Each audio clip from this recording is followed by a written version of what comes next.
Hello guys, कैसे हो आप सब। आई होप सब अच्छे होंगे। तो हम एक्सप्लेन कर रहे हैं इट वेलकम टू डेरी वेब सीरीज को, जिसके 2 एपिसोड हम पहले ही एक्सप्लेन कर चुके हैं और इस वीडियो में हम तीसरा एपिसोड एक्सप्लेन करने वाले हैं। पहले 2 एपिसोड में हम देख चुके हैं कि पेनीवाइज का जन्म हो चुका है और उसने मैटी, फिल, सूजी और टेडी को मार डाला था, जिसके लिए पुलिस रोनी के पिता हैंक को जेल में डाल देती है और लिली को उसकी मोम जूनिपर हिल भेज देती है। वहीं दूसरी ओर आर्मी वालों को भी एक पुरानी कार मिली है जिसमें कुछ लोगों की डेड बॉडी मिली है, जो कि देखने में काफी पुरानी लग रही थी। अब एपिसोड 3 की शुरुआत होती है तो हमें 1908 का समय दिखाया जाता है, जहाँ पर किसी जगह मेला लगा हुआ था और ये समय फिल्म के प्रेजेंट टाइम से 50 साल पहले का था, जहाँ पर मेले के अंदर एक बच्चे को दिखाया जाता है जो मेले में घूम रहा था। तभी एक आदमी उसे टेंट के अंदर एक शो देखने के लिए कहता है, जहाँ काफी सारी अजीब चीजें थी। जब वह बच्चा टेंट के अंदर जाता है तो वह देखता है कि वहाँ पर बहुत अजीब दिखने वाले लोग हैं, जिन्हें वहाँ के कुछ लोग देख रहे थे। तभी वह लड़का एक दूसरे टेंट में चला जाता है, जहाँ पर उसे अंधेरे में कोई खड़ा हुआ दिखाई देता है, लेकिन उसे उसका चेहरा साफ नहीं दिख रहा था। तब वह इंसान उस बच्चे के पास आता है और माचिस की तिल्ली जलाकर उजाला करता है, जिससे वह बच्चा देखता है कि उसके सामने एक बहुत बड़ा अजीब सा इंसान खड़ा है, जिसकी एक आंख नहीं थी और वह अजीब सा इंसान कोई और नहीं बल्कि पेनीवाइज था। लेकिन वह बच्चा वहाँ से किसी तरह से बाहर निकल जाता है, जहाँ बाहर उसे उसके पिता मिलते हैं और इस बच्चे का नाम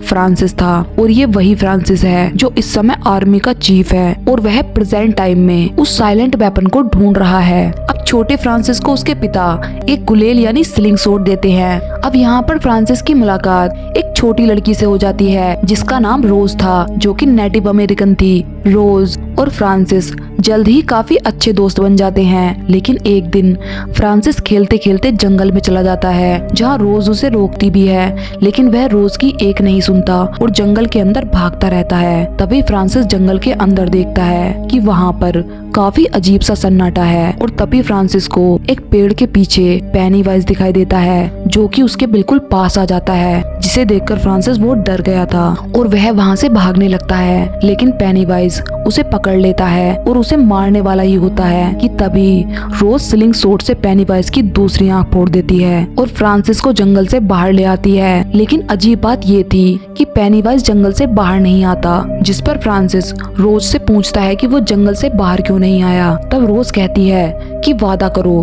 तुम ये बात किसी को नहीं बताओगे, और यहीं पर ये सीन कट हो जाता है।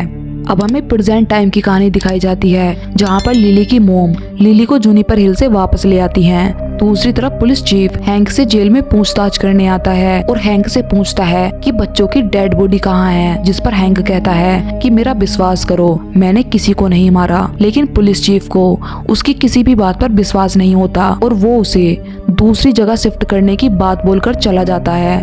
अब स्कूल में बच्चे रोनी को बुली करते हैं और उसकी कबर्ड पर उसके पिता के बारे में कुछ लिख देते हैं, जिस पर विल का दोस्त रिच कहता है कि क्या कोई सोच सकता है कि उसके पिता एक साइको किलर हैं, जिस पर विल कहता है कि रोनी को देखकर नहीं लगता कि उसकी परवरिश किसी साइको किलर ने की है। जिसके बाद रोनी से मिलने लिली आती है, जो कि रोनी से माफी मांगती है और रोनी से कहती है कि तुम जैसा कहोगी मैं वैसा ही करूंगी, अगर तुम चाहो तो मैं पुलिस को डीमन वाली बात भी बता सकती हूँ। तब रोनी कहती है कि क्या तुम सच बोल रही हो, जिस पर लिली कहती है कि मैंने उसे दोबारा देखा ग्रोसरी स्टोर में मेरे पिता के रूप में, लेकिन अगर मैंने किसी को बता भी दिया कि उस दिन उन सबको उस डीमन ने मार डाला था तो कोई भी मेरी बात पर विश्वास नहीं करेगा और वे लोग मुझे और ज्यादा पागल समझेंगे और मेरी मोम हो सकता है कि मुझे दोबारा से असाइलम में भेज दें। अगर हमें पुलिस को कुछ बताना है तो उसके लिए हमारे पास प्रूफ होना चाहिए, जिस पर रोनी कहती है कि हम प्रूफ कहाँ से लेकर आएं। तब लिली उसे एक कैमरा दिखाती है और उससे कहती है कि अगर हम उस डीमन का फोटो ले लें तो शायद सब लोग हमारी बात पर विश्वास कर पाएंगे और तब हम तुम्हारे पिता को भी बचा पाएंगे। तब रोनी कहती है कि क्या तुम्हें लगता है कि वह डीमन हमें कैमरे पर पोज देने आएगा, जिस पर लिली कहती है कि नहीं, लेकिन हमें उसे बुलाना होगा। तब रोनी कहती है कि मान लो हमने फोटो ले भी ली तो हम उन फोटो को डेवलप कैसे करेंगे, क्योंकि अगर हम ये फोटो किसी दुकान पर डेवलप कराएंगे तो ये फोटो हमारे पास कभी वापस नहीं आएंगे। जिस पर लिली कहती है कि हमारी जानकारी में कोई तो ऐसा होगा जिसे फिल्म डेवलप करनी आती हो, जिस पर रोनी समझ जाती है कि उसे किससे हेल्प लेनी है।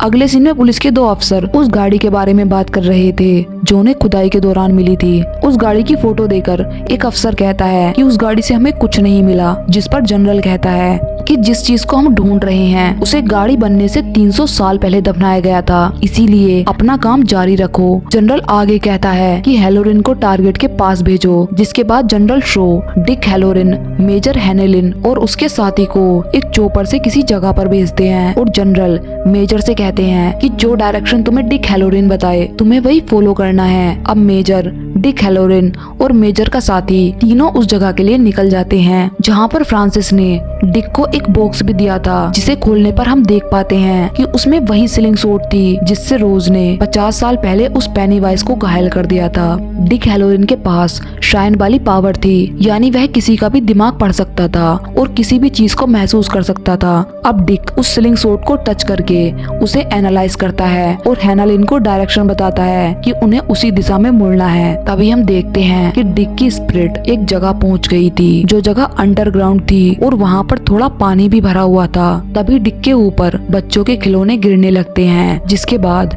एक बॉक्स खुलता है और उसमें से एक डीमन की आंखें चमक रही थी। तभी डिक को कुछ विजुअल्स दिखाई देने लगते हैं, जिसके बाद वो देखता है कि उसके सामने बहुत सारे बच्चों की लाशों का ढेर लगा हुआ है। तभी डिक को अपनी दादी दिखाई देती है जो कि उससे कह रही थी कि यहाँ से चले जाओ, वो आने वाला है। तभी डिक एक कंटेनर को खोलकर वहाँ से निकलने की कोशिश करता है, जबकि रियल में वह चोपर का गेट खोल रहा था, लेकिन मेजर समय पर आकर उसे नीचे कूदने से बचा लेता है और उसे होश में लाता है। अगर वो नीचे कूद गया होता तो शायद आज वो जिंदा ना होता।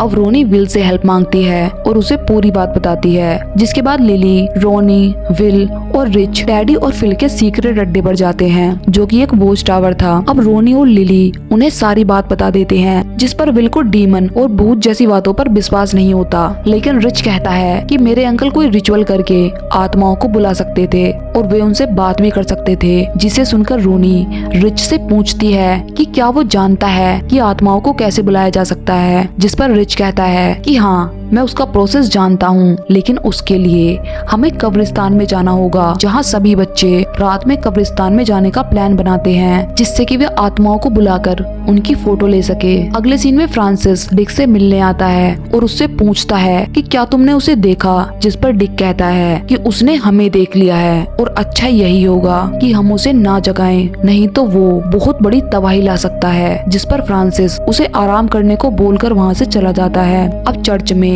हम कुछ नेटिव अमेरिकन को देखते हैं जो यूएस सरकार के इस प्रोजेक्ट पर बात कर रहे थे कि गवर्नमेंट उनकी पवित्र जमीन को खोद रही है। दरअसल आर्मी जिस जगह पर खुदाई कर रही थी वह जगह उन लोगों के लिए बहुत पवित्र थी और वे लोग उस जगह की खुदाई रोकने के लिए एक साथ मीटिंग कर रहे थे, जिन लोगों में रोज भी थी। अब अगले सीन में फ्रांसिस रोज से मिलने उसकी दुकान पर आता है, जो कि एक सेकंड हैंड सामानों की दुकान चलाती थी। यहाँ फ्रांसिस और रोज की थोड़ी बातें होती हैं, जहाँ फ्रांसिस कहता है कि उसे डेरी की ज्यादा बातें याद नहीं हैं, जिस पर रोज कहती है कि ये शहर ऐसा ही है, ये शहर लोगों की यादों को मिटा देता है। अब अगले सीन में हम देखते हैं कि डिक मेजर के घर पर डिनर के लिए आया था, जहाँ वह मेजर को उसकी जान बचाने के लिए थैंक्स बोलता है और मेजर से पूछता है कि तुम्हारा बेटा कहाँ है, जिस पर मेजर कहता है कि वह अपने दोस्तों के साथ बाहर गया है। और यहाँ पर मेजर को पता चल जाता है कि डिक उसके दिमाग को पढ़ सकता है, जिस पर मेजर कहता है कि मेरे दिमाग से दूर रहो। तब डिक कहता है कि मैंने तुम्हारे दिमाग का हर एक कोना देखा है, लेकिन तुम्हारे दिमाग के किसी भी कोने में डर नहीं है, यानी तुम्हारा दिमाग डर को महसूस नहीं कर सकता और इसीलिए इस मिशन के लिए तुम्हें चुना गया है। अब रात में हम देखते हैं कि रोनी, बिल, लिली और रिच कब्रिस्तान में पहुंच जाते हैं, जहां रिच कैंडल जलाकर आत्माओं को बुलाने की कोशिश करता है, लेकिन काफी देर तक जब कोई भी आत्मा नहीं आती तब रोनी कहती है कि तुम्हें कुछ नहीं आता और तुम हमारी बातों को मजाक मान रहे हो, और ये कहकर रोनी वहाँ से जाने लगती है, जिसके बाद लिली भी उसके पीछे चली जाती है। फिर विल और रिच भी वहाँ से जाने लगते हैं, लेकिन तभी रोनी देखती है कि वे लोग कब्रिस्तान के गेट पर नहीं पहुंच पा रहे हैं। वे जितना गेट के पास जा रहे थे, गेट उतना ही दूर होता जा रहा था और तभी कब्रिस्तान की सभी आत्माएं जाग जाती हैं, जिसमें रिच के अंकल, टैडी और सूजी की आत्मा भी थी, जिनकी वे लोग जैसे तैसे करके कुछ फोटो भी ले लेते हैं। तभी उन आत्माओं से बचकर भागते हुए विल एक गड्ढे में गिर जाता है, जहां उसे कुछ दिखाई देता है। एक अंधेरे से कमरे में कुछ चमक रहा था, लेकिन वो क्या चीज थी साफ नहीं दिख रही थी। तब विल वहाँ पर एक फोटो लेता है और वहाँ से बाहर आ जाता है, जहाँ लिली,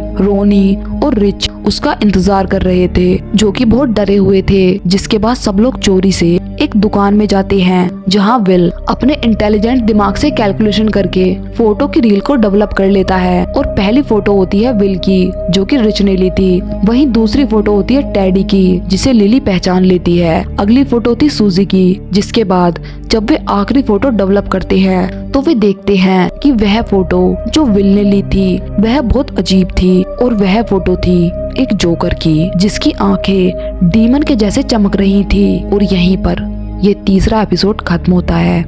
ये वेब सीरीज बहुत इंटरेस्टिंग है और आने वाले एपिसोड में बहुत सारे राज खुलने वाले हैं।